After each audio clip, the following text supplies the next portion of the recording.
lengths to ensure that it would be understood that she went to the river, was there for 23 days, and then popped out.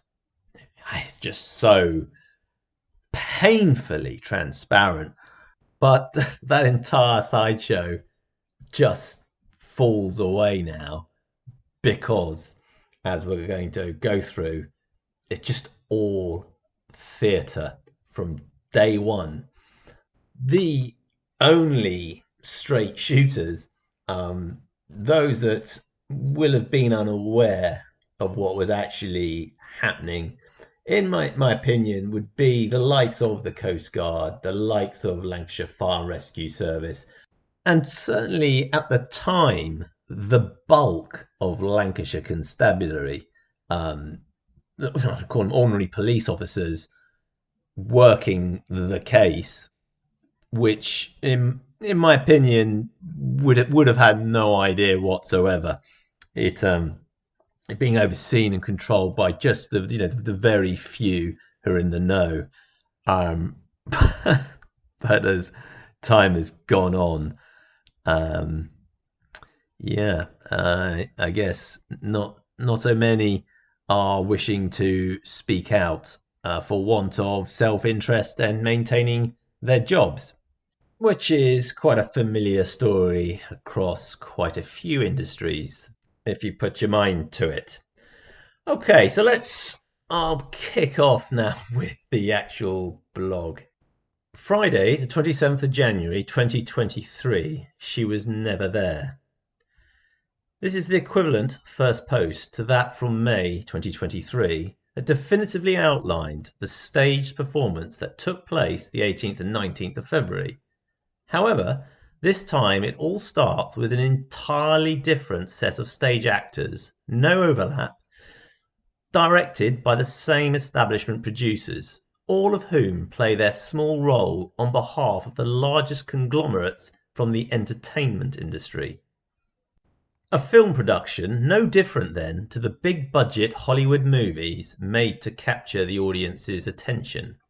Remember the old 1977 classic Capricorn 1, a British-produced American thriller in which a reporter discovers that a supposed Mars landing by a crewed mission to the planet has been faked via a conspiracy involving the government and, under duress, the crew themselves.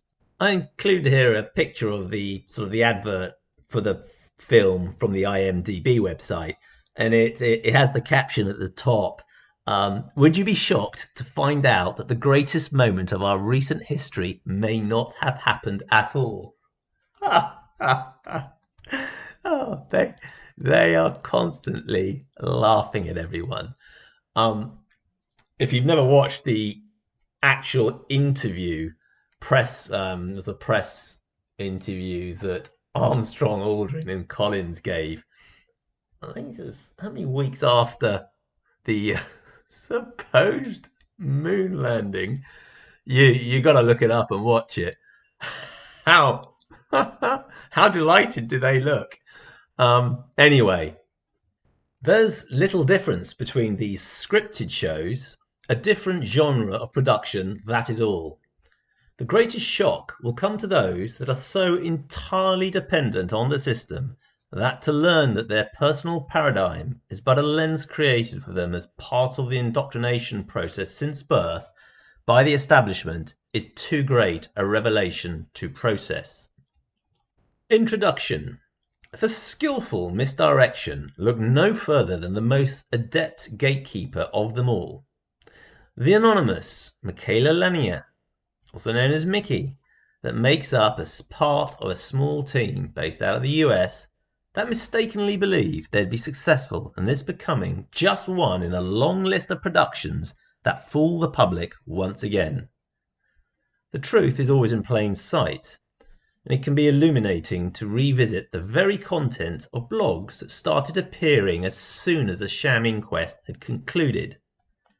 The establishment were on the defensive and needed a competent sock puppet, Mickey, to step up and steer the narrative. The intentions are often twofold, so the question one always has to ask is what are the deceivers trying to direct people away from, And what falsehood do they wish to make people believe? Here I'll now just narrate the very beginning of Mickey's blog post from early July, which is titled "She Was Never There," and I include the link within the blog to its entirety. She was never there. These are the words I've probably seen said the most about Nicola Bulley over the past 5.5 months. She was never there in the River Wyre until she was. It's my hunch too, and the hunch has grown into something much stronger over the past 9 days. Following the inquest, I took what I've learned in my professional and personal life, many years working for technology and fitness companies, and 25 years as a competitive runner with a drawer full of once beloved heart rate monitors, watches, and wearables. So this started the most sort of cunning and elaborate and ongoing deception. In short, was the start of relentless trickery to address the concern that too many suspected Nikki was never there at all. It's a well-written and comprehensive deep dive into data and research around how a Fitbit smartwatch performs in cold water. The intention was to herd everyone into two pens, both of which groups duped into assuming without question that the Fitbit was Nikki's. So the division was solely as to whether she entered the river or didn't, as opposed to her never being there. That's the grift. That's the gatekeeper in action, the deceiver. And this is how the very best, how they go about doing it. And it's a great example of it. I mean, I suppose, you I'm not even going to mention them, but they have their place. The idiotic YouTube channels and some of these specimens that just produce the greatest crap and tripe. And it's, if you like black comedy or then by way of entertainment, sure. But I really, do I feel sorry for those that have no idea and blissfully unaware? No, I don't think so actually. But returning to the likes of Mickey, far more important to understand the the skill involved, because that's what you see in mainstream media and how we're all the intention is to deceive us all on a daily basis. Well, provably, the Fitbit never went near the river, with only the most slow-witted of all having not got this far. But that has never been of concern for the Team Mind Juice narrative that Paul done it. The desperation is now such that in recent days, Mickey as lead is overreaching and reinventing the absurd notion with yet more new material and mind games to lay the most damning accusations of foul play again onto Paul Ansell. Establishment new recruit YouTube puppet Scott Super Chuffer assisting with producing the necessary supporting content to prop up Mickey's crap. Of course, as he's based in the UK, Scott has to manage this carefully so as not to be libelous himself. But since he's a capable performer and knows how to suck on the establishment teat, his audience can continue to look forward to his place alongside others in the curtain call. In my blog, I just make a reference to his last offering, Paul Ansell, A Different Take. And for those that follow YouTube and know to whom I'm referring and haven't sort of realized or noticed the change in direction, simply observe that he's absolutely forbidden to do anything that would further expose everything to do with the 18th and 19th of February. And you know full well he's got good observational and analytical skills. He's forbidden for obvious reasons, and likewise absolutely forbidden now the truth is finally coming out about the theatre of the first day, that is also off limits. You might see, who knows, maybe he'll replay an old video from Emma White. Why not? Um, but we'll probably now just look to, Mickey and Danvers to see where and how he should go next on this.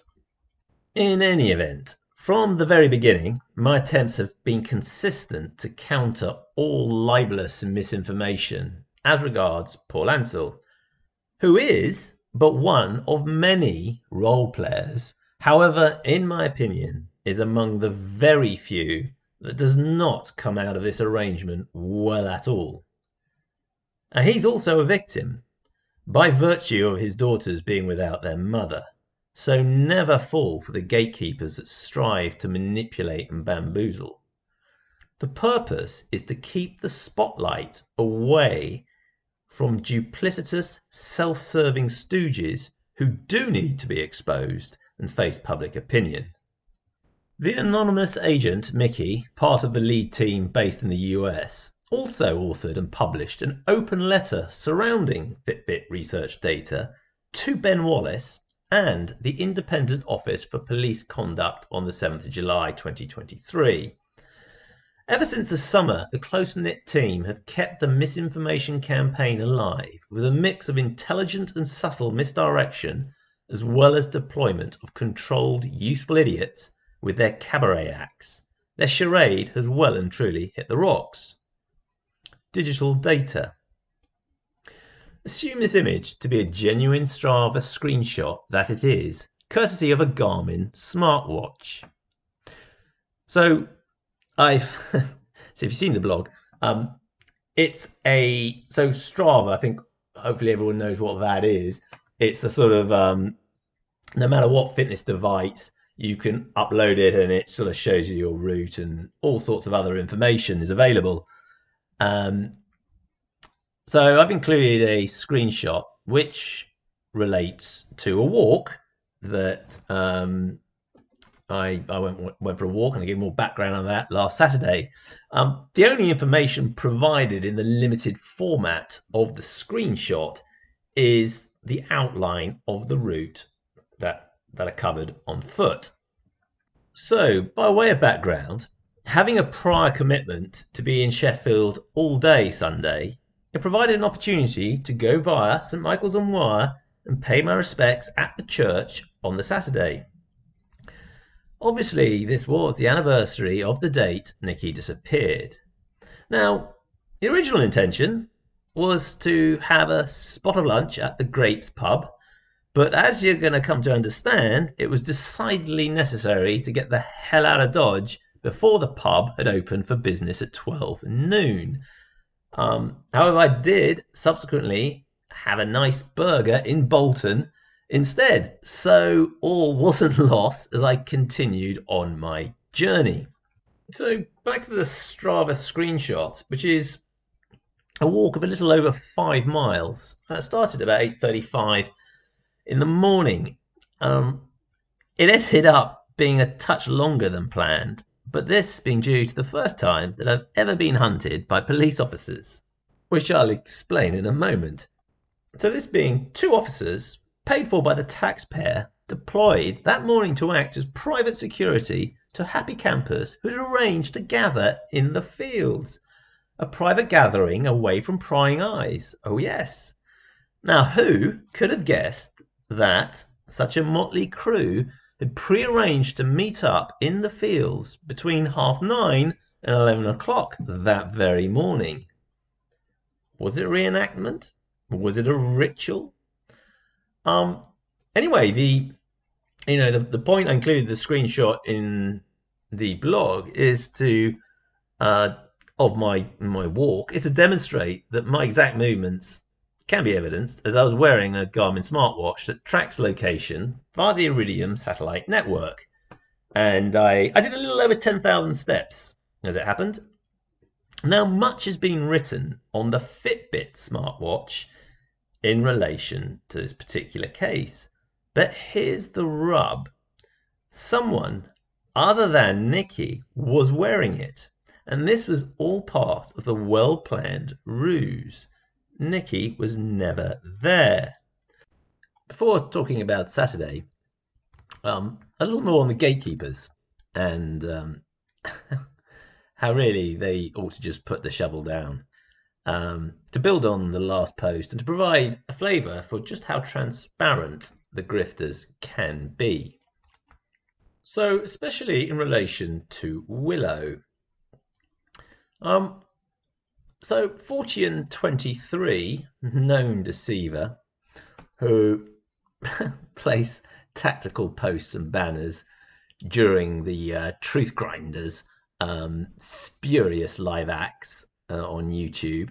And going back to December, as a reminder, the Truth Grinders, so the establishment stooges, so Michelle, Joanna, and Jen, the Peter Fraudling acolytes that didn't land the plum roll that wannabe Break the Ice secured early in 2023.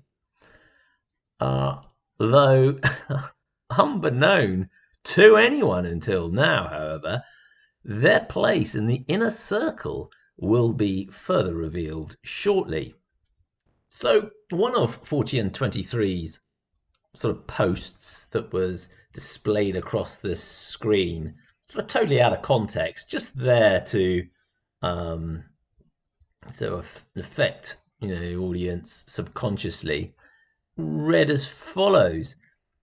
The dog, like all our dogs, would stay exactly where it knew its owner last was seen. I just stood out as being so important to their narrative, a key element that mustn't be questioned. And what it's obviously trying to do is to remove any doubt that both that there was a dog, Willow, there, and secondly, not to mention the owner, so Nikki. And there's the problem, and that's what it's signifying. And when the gatekeepers are kind of trying too hard, they're giving the game away. Then there was this double act. This is on X, on Twitter, between Tama and Danvers, key members of the team. I received an excellent suggestion that actually Tama could be an anagram of Maat, so M-A-A-T, who is the daughter of the sun god Ra. So from some ancient Egypt. Just a thought.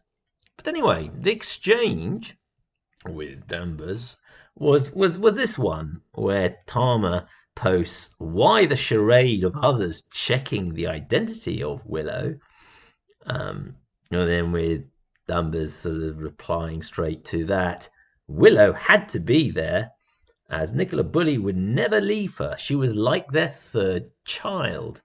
So this is the lead deception team, again reinforcing or desperately trying to place both Nikki and Willow there. Now, a prior post made the suggestion surrounding Willow's very identity, which was not something the gatekeepers ever wished to entertain, and it's far too close to the truth. However, with the absence of Nikki herself, this means there has never been a requirement for a dog at all anywhere near the bench, nor a harness on a riverbank, since by the time the police were involved, everything was hearsay and scripted. There was, after all, never an audience to play to, just a cast of role players following their cues. Willow, in fact, only ever needed to arrive by vehicle at Allotment Lane in time for the tactical ring camera image at about 10 to 11 outside the Fletcher's bungalow.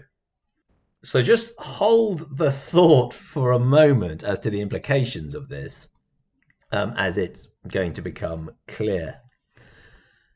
The many inconsistencies in the storyline may simply be due to not having even role-played tying up a dog at all, and more reliant on a story rather than having acted out all the elements to it. Now, in a world of coincidences, it can't have escaped some of your attention that the name of the 8-year-old Springer Spaniel Willow, of which there are few, if any at all, social media pictures from before April 2022, shares the same name as the year 5 and 6 class at the local primary school, which are known as the Willow class. And by further coincidence, Claire Chesham is the year 5 class rep. Now, I'm going to make a suggestion. So, in terms of the timeline of when everything was being pre planned, it's entirely possible that Willow only came onto the scene as part of the planning process.